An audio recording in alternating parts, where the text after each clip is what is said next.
Olá! Para você que acompanha os bastidores do futebol, a gente sabe, né? A janela de transferências é quase um campeonato à parte.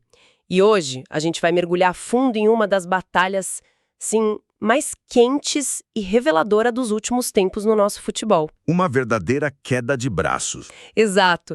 Estamos falando da disputa entre Cruzeiro e Flamengo por um nome: o atacante Caio Jorge. Nós reunimos aqui as informações que saíram, é quase um dossiê dessa Guerra Fria. E a nossa missão não é só contar o final da história, que, bom, a gente já sabe qual foi, O interessante é o como. é o como. É desmontar o que aconteceu, entender a estratégia por trás de números absurdos, a tensão que quase virou caso na FIFA. E o que essa briga toda diz sobre o futuro desses dois gigantes? Isso. E antes da gente começar, se você curte essa análise mais a fundo, já sabe, né? Deixa o like para fortalecer nosso trabalho e manda aí nos comentários seu nome e de onde você tá falando, que a gente adora saber até onde essa resenha chega. É isso aí. E o ponto aqui que eu acho fundamental é que essa história do Caio Jorge não é só sobre um jogador que ficou. É um estudo de caso espetacular sobre poder, sobre a nova ordem financeira do futebol brasileiro e sobre como uma única negociação pode ser usada como uma declaração de intenções para o mercado inteiro. Cada detalhe revela muito. Muito. Revela as ambições e principalmente os novos limites de cada um desses clubes. Ok, então vamos direto ao ponto. O fato concreto, a manchete, é: o Cruzeiro deu um basta. Ponto final. Ponto final. O clube encerrou as negociações e cravou que o Caio Jorge fica na Toca da Raposa até 2026. A novela acabou, mas o roteiro que levou a esse final, nossa, é fascinante. E é aqui que a coisa fica, assim, maluca. Vamos falar de dinheiro. Os valores, né? Os valores. A proposta do Flamengo era tudo menos tímida. As nossas fontes apontam para 32 milhões de euros na mesa. O que por si só já é uma fortuna. Uma fortuna já colocaria a transação entre as maiores da história do país. Mas não era só isso. Para adoçar o negócio, o Flamengo ainda colocou no pacote um jogador do nível do Everton Cebolinha. Um jogador de seleção brasileira. Exato, um ponta-campeão com passagem importante. Ou seja, o Flamengo não estava sondando, estava tentando arrombar a porta. E é a reação a essa tentativa de arrombamento que define a história toda. Diante de uma proposta que faria, sei lá, 99% dos clubes brasileiros assinarem o contrato de olhos fechados, a diretoria do Cruzeiro não piscou. Nenhuma hesitação. Nenhuma. Eles não fizeram uma contraproposta de 35 ou 38 milhões. A resposta foi um muro, um número fixo, quase um dogma. 50 milhões de euros. Ou paga isso ou não tem conversa. Mas espera aí, 50 milhões de euros. Isso não é um preço, né? É uma mensagem de não me enche o saco. Exatamente. É um valor completamente fora da curva para o nosso mercado. Isso não foi uma aposta arriscadíssima do Cruzeiro? Imagina se o Caio Jorge tem uma lesão ou uma queda de rendimento. Sim, o risco existe. A diretoria não correria o risco de ser crucificada por ter recusado 32 milhões de euros mais um jogador como o Cebolinha? É um risco, sem dúvida, e essa é a beleza da jogada. Para entender esses 50 milhões, a gente precisa olhar para o contexto do novo Cruzeiro. A SAF. A SAF. A gente não está falando do clube afundado em dívidas de 3, 4 anos atrás. Estamos falando de um clube empresa, com um projeto claro de valorização de ativos. Esses 50 milhões eles podem ser lidos de duas formas. A primeira, como você disse, é a mais óbvia. Um não educado, mas muito firme. Um preço proibitivo. Proibitivo para encerrar o assunto. Mas a segunda leitura, e eu sinceramente acredito que seja a principal, é uma declaração de valor. Como assim? A nova gestão está dizendo para o mercado: nós não avaliamos nossos jogadores pelo que vocês querem pagar, mas pelo que a gente acredita que eles valem no futuro. Ah, entendi. Eles não veem o Caio Jorge como um ativo de 32 milhões. Eles o veem como a peça central de um projeto. Um jogador que, bem trabalhado, pode sim valer os 50 milhões ou até mais numa venda futura para a Europa. É uma aposta alta. É uma aposta alta, mas que reposiciona a marca do clube no mercado. Faz todo sentido. É o clube tentando controlar a narrativa sobre o valor dos próprios jogadores e não só reagir às ofertas que chegam. E essa confiança toda para bancar uma posição tão firme vem de um detalhe crucial que a gente mencionou. O contrato dele vai até 2026. O fator tempo. Com tanto tempo de vínculo, o Cruzeiro joga com o tempo a seu favor, certo? Totalmente. O contrato longo é a arma mais poderosa de um clube. Sem ele, o clube vira refém. Com ele... O clube dita as regras. Exato. O Cruzeiro não tinha aquela pressão de vender agora ou perder de graça depois. Eles podiam se sentar, ouvir a proposta monumental do Flamengo e, com toda a tranquilidade do mundo, dizer: não, obrigado, nosso preço é este. Foi o uso da ferramenta contratual em sua máxima potência. Uma aula. Transformou o que seria uma crise num ato de afirmação. Só que essa afirmação não ficou só no campo dos milhões.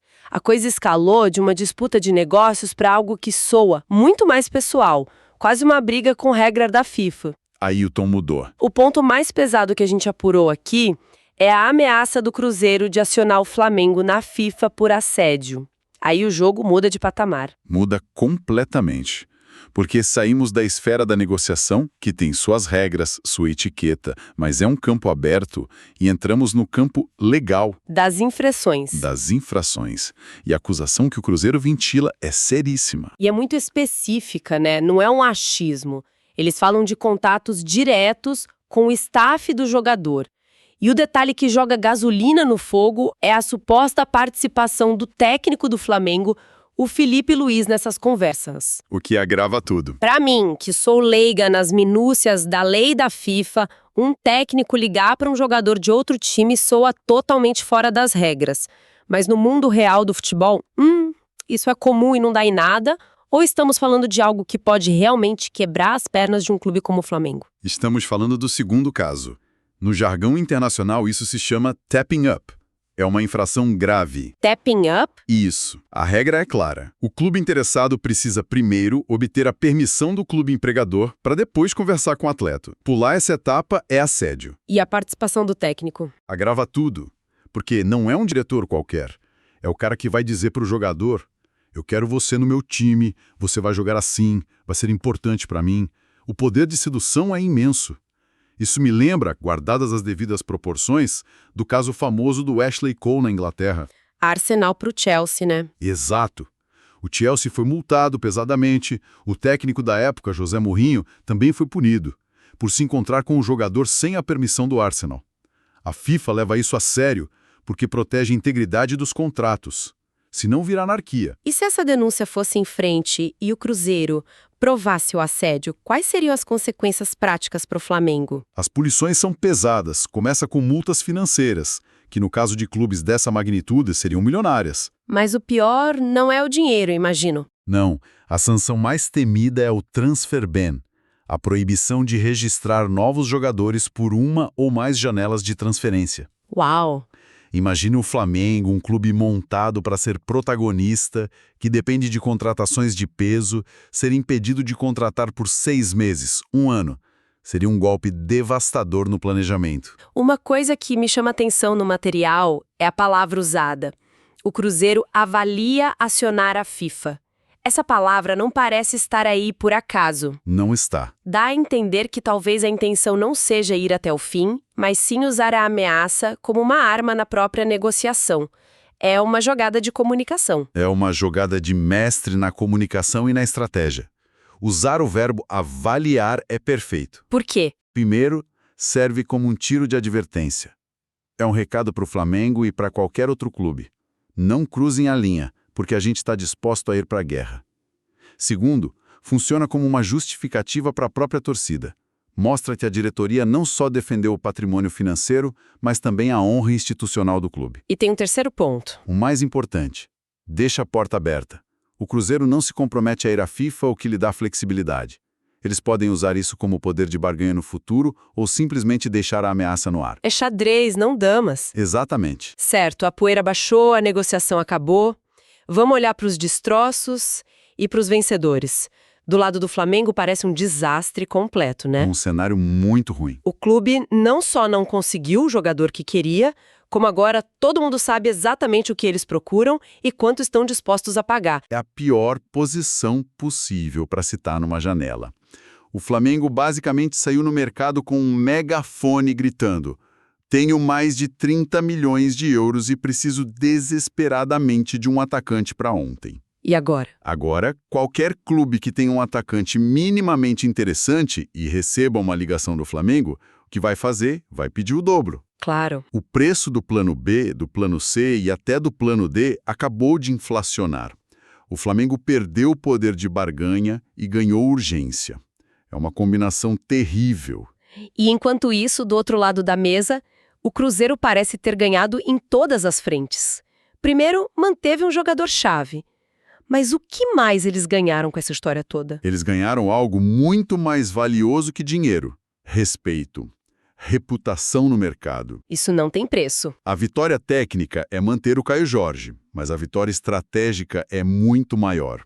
Eles mostraram força financeira ao recusar uma fortuna. Sinal de estabilidade. De Zaco. Mostraram força administrativa ao peitar o clube mais rico do país sem ceder 1 milímetro.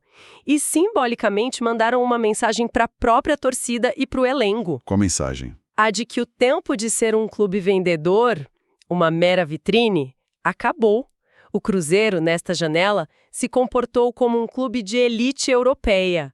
Protege os seus ativos e dita suas próprias regras. E no meio desse furacão todo, tem um jogador, né? O Caio Jorge. A gente fala dos clubes, dos diretores, mas e a cabeça dele? É o fator humano. Imagina, num dia você estar com um pé no clube mais rico do país, provavelmente com uma oferta salarial gigante, sonhando em jogar no Maracanã. No dia seguinte, você não só fica, como vira o estandarte, o símbolo da força do seu clube atual. É uma montanha-russa emocional, sem dúvida. É um teste de fogo para o profissionalismo do atleta. É natural que qualquer jogador balance com uma proposta desse tamanho. E o papel do clube agora? É abraçar o Caio Jorge. Mostrar a ele o tamanho da sua importância nesse novo projeto e garantir que ele se sinta valorizado.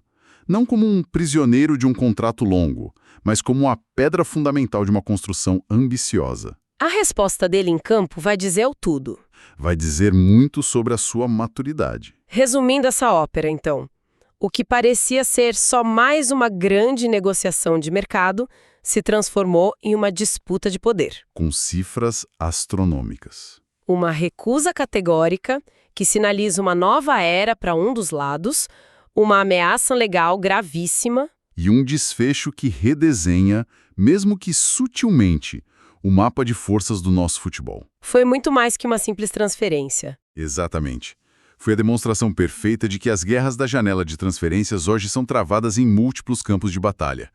O financeiro, o jurídico, o da comunicação e o da projeção de poder. E o Cruzeiro venceu em todos. Nesta disputa específica, soube lutar e vencer em todos eles. Foi uma aula de gestão. E para a gente fechar, fica uma provocação para quem nos ouve refletir. Manda. As fontes confirmam o contrato até 2026 e a inflexibilidade do Cruzeiro em vender por menos de 50 milhões de euros. A pergunta que paira no ar é: essa demonstração de força do Cruzeiro serve para encerrar de vez o interesse do mercado no jogador, tipo colocando um cadeado no cofre?